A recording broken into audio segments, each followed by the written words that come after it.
Alright. You ready, baby? I'm gonna read a short story to you now, okay? Alright.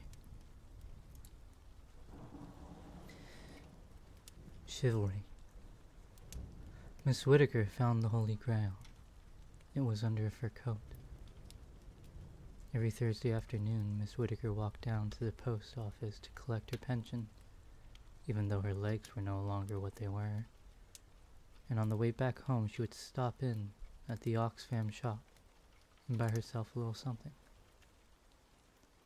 The Oxfam shop sold old clothes, knickknacks, oddments, bits and bobs, and large quantities of old paperbacks, all of them donations, second-hand flotsam, often the house clearances of the dead. All profits went to charity. The shop was staffed by volunteers. The volunteers on duty this afternoon was Marie, 17, slightly overweight, and dressed in a baggy mauve jumper that looked like she hadn't bought from the shop. Marie sat by the till with a copy of Modern Woman magazine, filling out a Reveal Your Hidden Personality questionnaire. Every now and then she'd flip to the back of the magazine and check the relative points assigned to an A, B, or C answer before making up her mind how she'd respond to the question.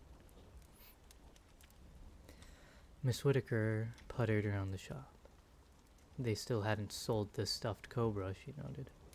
It had been there for 6 months now, gathering dust, glass-eyed gazing balefully at the clothes rack and the cabinet filled with chipped porcelain and chewed toys. Miss Whittaker patted its head as she went past. She picked out a couple of Mills and Boone novels from a bookshelf. Her thundering soul and her turbulent heart, a shilling each, and gave careful consideration to the empty bottle of Matou Rosé with a decorative lampshade on it before deciding that she really didn't have anywhere to put it. She moved a rather threadbare fur coat, which smelled badly of mothballs. Underneath it was a walking stick and a water-stained copy of Romance and Legend of Chivalry by A.R. Hope Moncrief, priced at 5 pence. Next to the book on its side was The Holy Grail. It had a little round paper sticker at the base, and written on it in felt pen was the price 30p.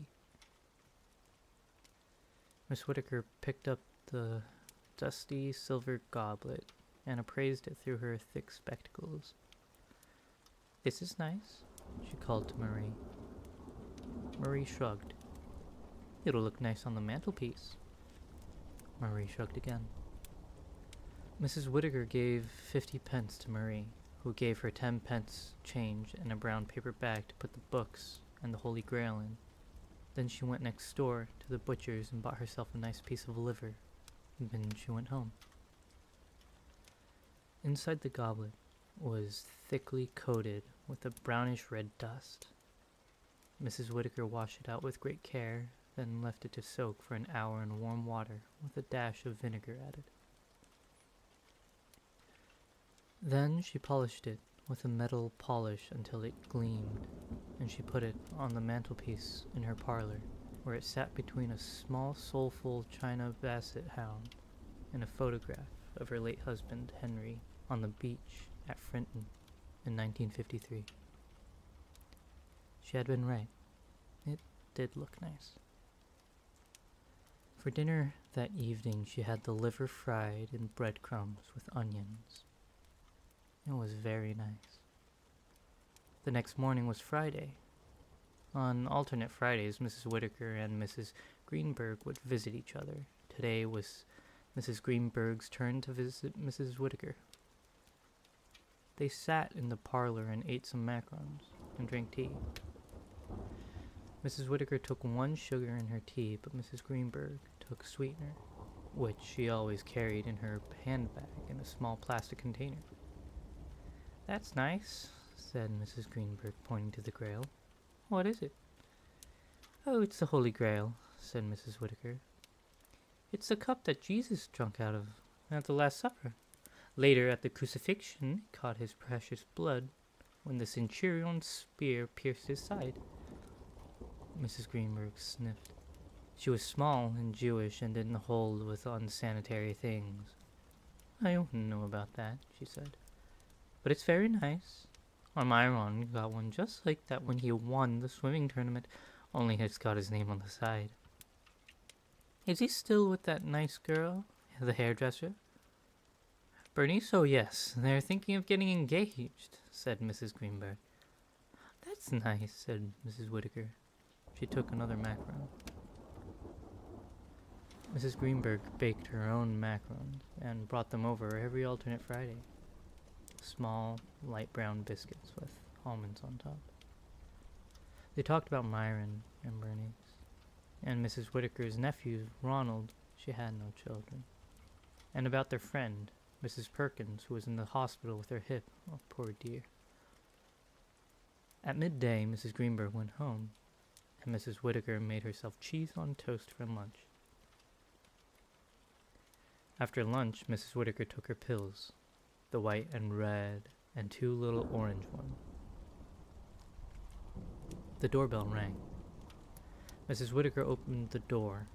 It was a young man with shoulder-length hair, so fair it was almost white, wearing gleaming silver armor with a white surcoat.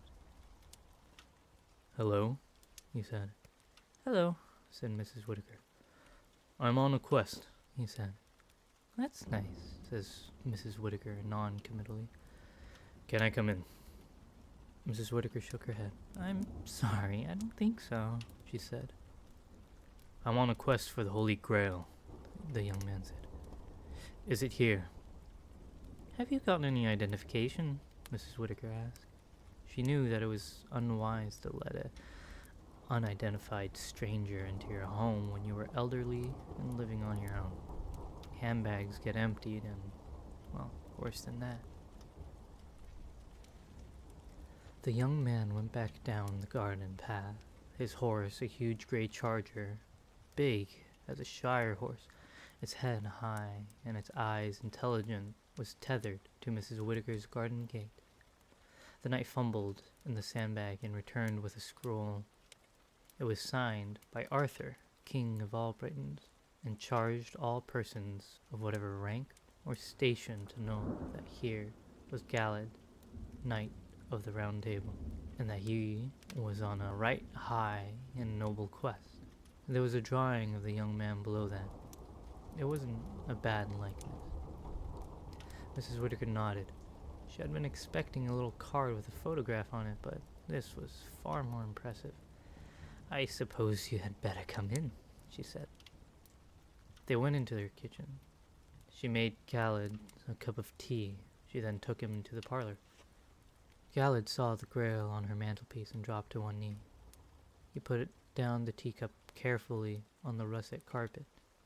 A shaft of light came through the net curtains and painted his odd face with the golden sunlight and turned his hair into a silver halo. It is truly the same grail, he said very quietly. He blinked his pale blue eyes 3 times very fast, as if he were blinking back tears. He lowered his head, as if in silent prayer. Gallant stood up again and turned to Miss Whittaker. Gracious lady, keeper of the Holy of Holies, let me now depart this place with the blessed chalice, that my journeys may be ended and my ideas fulfilled. Sorry, said Mrs. Whittaker. Galad walked over and took her old hands in his. My quest is over, he told her. The same grail is finally within my reach. Miss Whittaker pursed her lips. Can you pick up your teacup and the saucer up, please? She said.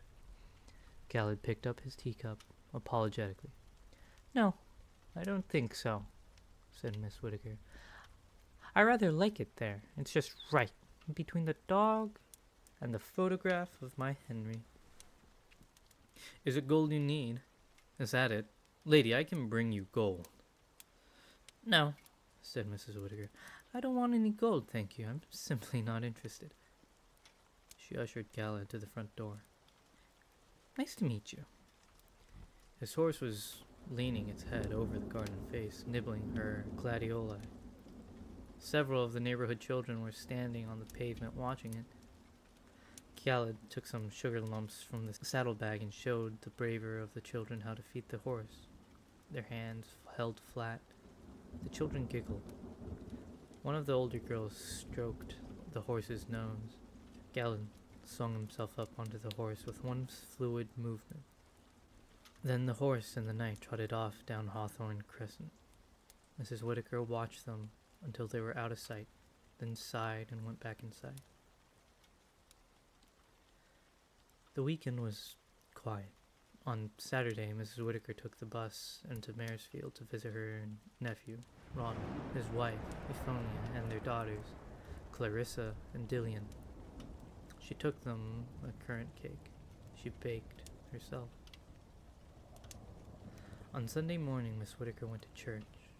Her local church was St. James the Less, which was a little more... Don't think of this as a church. Think of it as a place where like-minded friends hang out and are joyful than Mrs. Whittaker felt entirely comfortable with. But she liked the vicar, the Reverend Bartholomew, when he wasn't actually playing the guitar. After the service, she thought about mentioning to him that she had the Holy Grail in front of her parlor, but decided against it. On Monday morning, Miss Whittaker was working in the back garden. She had a small herb garden she was extremely proud of. Dill, vervain, mint, rosemary, thyme, and a wild expanse of parsley. She was down on her knees wearing thick green gardening gloves, weeding and picking out slugs and putting them in a plastic bag. Miss Whittaker was very tender-hearted when it came to slugs. She would take them down to the back of her garden, which bordered on the railway line, and throw them over the fence. She cut some parsley for salad. There was a cough behind her. Galad stood there, tall and beautiful, his armor glinting in the morning sun. In his arms, he held a long package wrapped in oiled leather. "I'm back," he said. "Hello," said Mrs. Whittaker. She stood up, rather slowly, and took off her gardening gloves.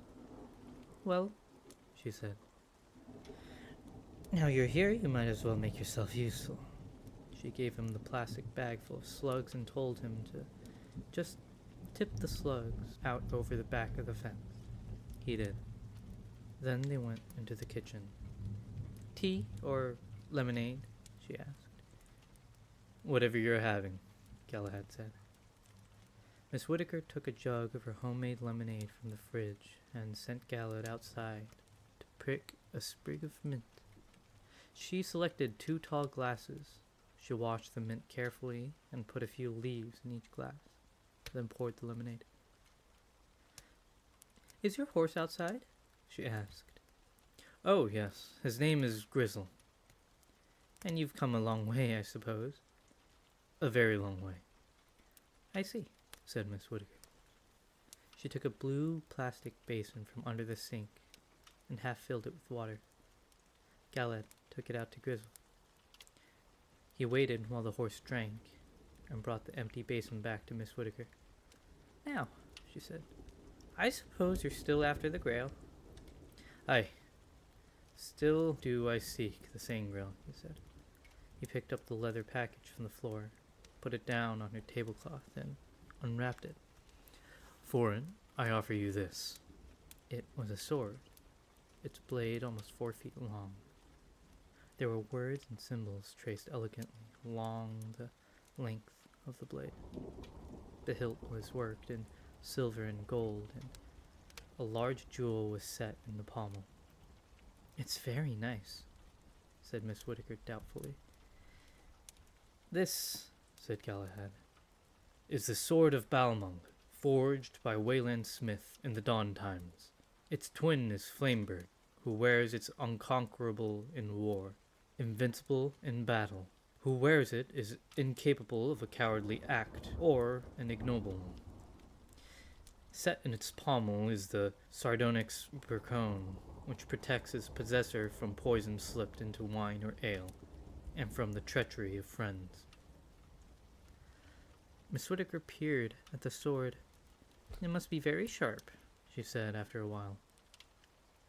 It can slice a falling hair in twain.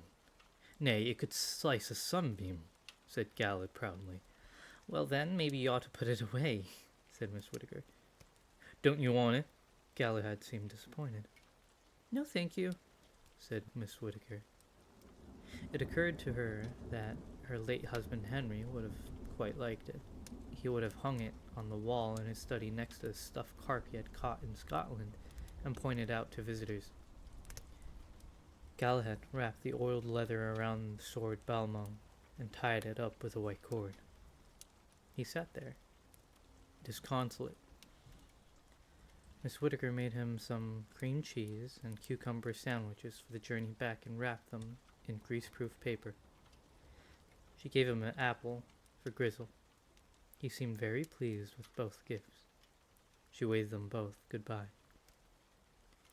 That afternoon she took the bus down to the hospital to see Mrs. Perkins, who was still with her hip, poor love. Miss Whittaker took her some homemade fruitcake, although she had left out the walnuts from the recipe because Mrs. Perkins' teeth weren't what they used to be. She watched a little television that evening and had an early night. On Tuesday, postman called. Mrs. Whittaker was up in the box room at the top of the house, doing a spot of tidying and taking each step very slowly and carefully. She didn't make it downstairs in time. The postman had left her a message, which said that he tried to deliver a packet, but no one was home. Mrs. Whittaker sighed. She put the message into her handbag and went down to the post office. The package was from her niece, Cheryl, in Sydney, Australia. It contained photographs of her husband, Wallace, and her two daughters, Dixie and Violet, and a conch shell packed in cotton wool. Miss Whittaker had a number of ornament shells in her bedroom. Her favorite had been a view of the Bahamas done on it in enamel. It had been a gift from her sister Ethel, who died in 1983. She put the shell and the photographs in her shopping bag. Then, seeing that she was in the area, she stopped at the auction shop on her way home. Hello, Mrs. W., said Marie. Miss Whittaker stared at her. Marie was wearing lipstick, possibly not the best shade for her, nor particularly expertly applied, thought Miss Whittaker that would come with time, and a rather smart skirt. It was a great improvement. Oh, hello, dear, said Miss Whittaker. There was a man in here last week asking about the thing you bought, the little metal cup thing. I told him where to find you. You don't mind, do you? No, dear, said Mrs. Whittaker. He found me. He was really dreamy. Really, really dreamy, sighed Marie wistfully. I could have gone for him. And he had a big white horse and all, Marie concluded. She was standing straighter as well, Mrs. Whittaker noted approvingly. On the bookshelves, Mrs. Whittaker found a new Pills and Boone novel, Her Majestic Passion, although she hadn't finished the two she had bought on her last visit. She picked up a copy of Romance and the Legend of Chivalry and opened it. It smelled musty. Ex Libris Fisher was neatly handwritten on the top of the first page in red ink. She put it down where she had found it. When she got home, Galahad was waiting for her. He was giving the neighborhood rides on Grizzle's back, up and down the street. I'm glad you're here, she said. I've got some cases that need moving. She showed him up to the box room in the top of the house. He moved all the old suitcases for her so she could get to the cupboard at the back. It was very dusty up there. She kept him up there most of the afternoon, moving things around while she dusted. Galahad had a cut on his cheek, and he held one arm a little stiffly. They talked a little while she dusted and tidied. Mrs. Whitaker told him about her late husband, Henry, and how the life insurance had paid the house off, and how she had all these things, but no one really to leave them to. No one but Ronald, really, and his wife, who only liked modern things. She told him how she had met Henry during the war, when he was in the ARP, and she hadn't closed the kitchen blackout curtains all the way, and about the sixpenny dances they went to in the town, and how they'd gone to London when the war ended. She'd had her first drink of wine. Gallo told Mrs. Whitaker about his mother, Elaine, who was fightly and no better than she should have been, and something of a witch to boot, and his grandfather, King Pelles, who was well-meaning, although at best a little vague, and his youth in the castle in the Joyous Isle, his father, whom he knew as Le Chevalier Malfait, who was more or less completely mad, and was in reality Lancelot the greatest knights in disguise, and bereft of his wits and Galahad's days as a young squire in Camelot. At 5 o'clock, Mrs. Whitaker surveyed the box room and decided that it met with her approval. Then she opened the window so the room could air. They went downstairs to the kitchen, where she put on a kettle. Galahad sat down at the kitchen table. He opened the leather purse at his waist and looked around. White stone. It was about the size of a cricket ball. "Milady," he said, "this is for you, and you give me the sangria." Mrs. Whitaker picked up the stone, which was heavier than it looked, and held it up to the light. It was milky translucent, and deep inside it, flecks of silver glittered and glinted in the late afternoon sunlight. It was warm to the touch. Then, as she held it, a strange feeling crept over her. Deep inside, she felt stillness and a sort of peace. Serenity, that was the word for it. She felt serene. Reluctantly, she put the stone back on the table. "It is very nice." "That is the Philosopher's Stone, which our forefather Noah hung in the ark, to give light when there was no light, and transform base metals into gold, and it has certain other properties," Galahad told her proudly. "And that's not all, there's more. Here." From the leather bag, he took an egg and handed it to her.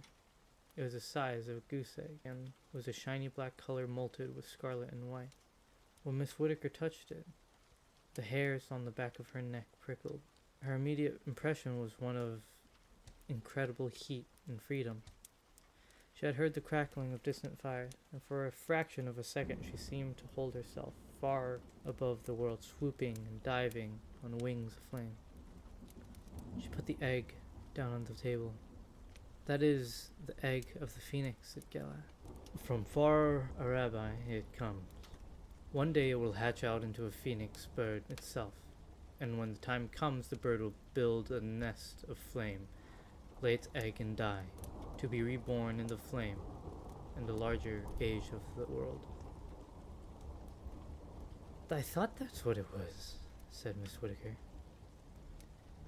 "And last of all, lady," said Galahad, "I have brought you this." He drew from his pouch and gave it to her. It was an apple, apparently carved from a single ruby on an amber stem. A little nervously, she picked it up. It was soft to the touch, deceptively so. Her fingers bruised it. A ruby-colored juice from the apple ran down Miss Whitaker's hand. The kitchen filled almost imperceptibly, magically, with the smell of summer fruit, of raspberries and peaches and strawberries and red currants. As if from a great way away, she heard distant voices raised in song and far music on the air. "It's one of the apples from the Hesperides," said Galahad quietly. "One bite of it will kill any illness or any wound, no matter how deep. A second bite restores youth and beauty, and a third bite is said to grant eternal life." Miss Whitaker licked the sticky juice from her hand. It tasted like fine wine. There was a moment, then, when all came back to her. how it was to be young, to have a firm, slim body that would do whatever she wanted to run down a country lane for the simple, unladylike joy of running, to have men smile at her just because she was herself and happy about it. Miss Whittaker looked at Sir Galad, most comely of all knights, sitting fair and noble in her small kitchen. She caught her breath. "And that's all that I have brought for you," said Galad. "They weren't easy to get, either." Miss Whittaker put the ruby fruit down on her kitchen table. She looked down at the Philosopher's Stone and the egg of the phoenix and the apple of life. She then walked into her parlor and looked at the mantelpiece, at the little china basset hound and the Holy Grail and the photograph of her late husband Henry, shirtless, smiling, and eating an ice cream in black and white, almost 40 years away. She went back into the kitchen. The kettle began to whistle. She poured a little steaming water into the teapot, swirled it around, and poured it out. Then she added 2 spoonfuls of tea, and 1 for the pot, and poured the rest of it in the water. All this she did in silence. She turned to Galad then, and she didn't look at him. "Put the apple away," she told Galad firmly. "You shouldn't offer things like that to old ladies. It isn't proper." She paused, then. "But I'll take the other 2," she continued after a moment's thought. "They'd look nice on the mantelpiece, and 2 for 1's fair, or I don't know what is." Galad beamed. He put the ruby apple in his leather pouch, and then went down on one knee and kissed Miss Whittaker's hand. "Stop that," said Miss Whittaker. She poured them both cups of tea, and after getting out the very best china, which was only for special occasions, they sat in silence, drinking their tea. When they had finished their tea, they went into the parlor. Galad crossed himself and picked up the grail. Miss Whittaker arranged the egg and stone where the grail had been. The egg kept tipping on one side, so she propped it up against the little china dog. "They do look very nice," said Miss Whittaker.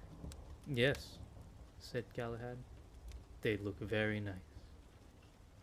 "Can I give you anything to eat before you head back?" she said. He shook his head. "Some fruitcake," she said. "You may not think you want any now, but you'll be glad in a few hours' time. And then you should probably use the facilities now. Now give me that, and I'll wrap it up for you." She directed him to the small toilet at the end of the hall and went into the kitchen. Holding the grail, she had some old Christmas wrapping paper in the pantry. She wrapped the grail in it and tied up the package with twine. Then she cut a large slice of fruitcake and put it in a brown paper bag along with a banana and a slice of processed cheese and silver oil. Galad came back from the toilet. She gave him the paper bag and the Holy Grail. Then she went up on tiptoes and kissed him on the cheek. "You're a nice boy," she said. "You can take care of yourself." He hugged her, and she shooed him out of the kitchen and out the back door and shut the door behind him. She poured herself another cup of tea and cried quietly into a Kleenex. "Alright. You ready, baby? I'm gonna read a short story to you now, okay? Alright." While the sound of hoofbeats echoed down Hawthorne Crest. On Wednesday, Miss Whittaker stayed in all day. On Thursday, she went down to the post office to collect her pension. Then she stopped at the Oxfam shop. The woman on the hill was new to her. "Where's Marie?" she asked Miss Whittaker. The woman on the till, who had blue, rinsed gray hair and blue spectacles that went up into diamond points, shook her head and shrugged her shoulders. "She went off with a man," she said, "on a horse. I ask you, I'm meant to be down in Heathfield shop this afternoon. I had to get my Johnny to run me up here while we find someone else. Oh, said Miss Whittaker. Well, it's nice that she found herself a young man. Nice for her, maybe, said the lady on the till. But some of us were meant to be in Heathfield this afternoon. On a shelf near the back of the shop, Miss Whittaker found a tarnished old silver container with a long spout. It had been priced at 60 pence. According to the little paper label stuck to the side, it looked a little like a flattened, elongated teapot. She picked out a Mills and Boon's novel she hadn't read before. It was called Her Singular Love. She took the book and the silver container up to the woman on the till. 65p, dear, said the woman, picking up the silver object, staring at it. Funny old thing, isn't it? Came in this morning. It had writing carved along the side in blocky old Chinese characters, and an elegant arching handle. Some kind of oil can, I suppose. No, it's not an oil can, said Miss Whittaker, who knew exactly what it was. It's a lamp. There was a small metal finger ring, unornamented, tied to the handle of the lamp with brown twine. Actually, said Mrs. Whittaker, on second thought, I think I'll just have the book. She paid her 5 pence for the novel and put the lamp back where she had found it, in the back of the shop.